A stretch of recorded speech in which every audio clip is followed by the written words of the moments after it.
నమస్తే, welcome to NSTV news. ముందుగా ముఖ్యాంశాలు. ఆంధ్రప్రదేశ్ రాష్ట్ర ముఖ్యమంత్రి నారా చంద్రబాబు నాయుడు కామెంట్స్. శ్రీవారి భక్తులకు జరిగిన ఘటన బాధాకరం. ప్రమాద ఘటనకు కారకులపై జ్యుడిషియల్ ఎంక్వైరీ వేస్తున్నాం. బాధితులకు అండగా ఉంటాం. తొక్కిసలాటలో మృతి చెందిన 6గురిని గుర్తించాం. మృతుల కుటుంబాలకు ఒక్కొక్కరికి 25 లక్షలకు నష్టపరిహారం ఇస్తున్నాం. కుటుంబంలో ఒకరికి కాంట్రాక్ట్ ఉద్యోగం కల్పిస్తాం.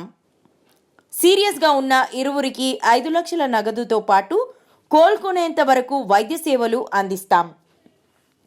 గాయాల పాలైన 32 మందికి 2 లక్షల తక్షణ సహాయం.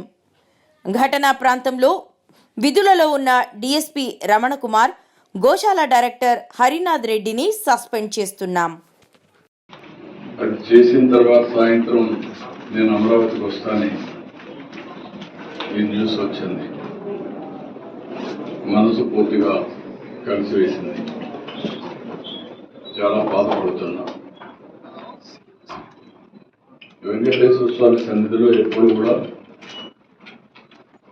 మనసా వాచ ఇక్కడ ఎలాంటి అపచారాలు జరగకూడదు, అలాంటి పవిత్రమైనటువంటి దివ్యక్షేత్రంగా దీన్ని ఎల్లప్పుడూ నిలబెట్టాలని నా తాపత్రయం. ఒక భక్తుడుగా, ఒక ముఖ్యమంత్రిగా ఈ దివ్యక్షేత్రం యొక్క పవిత్రత కాపాడే బాధ్యత ఎప్పుడూ తీసుకుంటున్నాను, ఇప్పుడు కూడా తీసుకుంటాను. అయితే జరిగిన సంఘటన చూసిన తర్వాత నేను సైట్ దగ్గరికి వెళ్ళాను.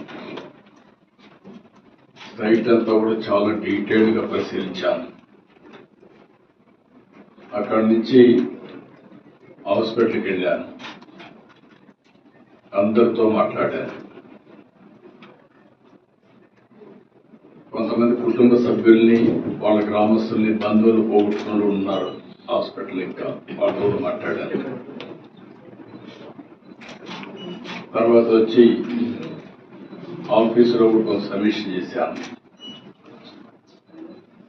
నేను అన్ని విధాల, అన్ని కోణాల్లో నాకు సమాచారం ఉంటే దాన్ని బట్టి ఎలాంటి సంఘటనలు పునరావృతం కాకుండా ఉండడానికి ఎలాంటి నిర్ణయాలు చేస్తే దోహదం చేస్తాయో అలాంటి నిర్ణయాలు చేయాలనేది నా ఉద్దేశం.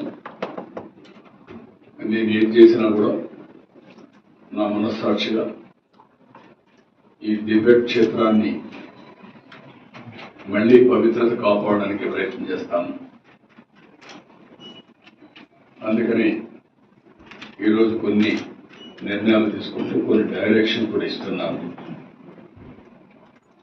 అదే మరి బోర్డు చైర్మన్ ఉన్నాడు, ఈఓ ఉన్నారు, వాళ్ళు కూడా మెంబర్ కూడా ఉన్నారు. వాళ్ళు కూడా చాలా స్పష్టంగా ఆదేశాలు ఇస్తున్నాను.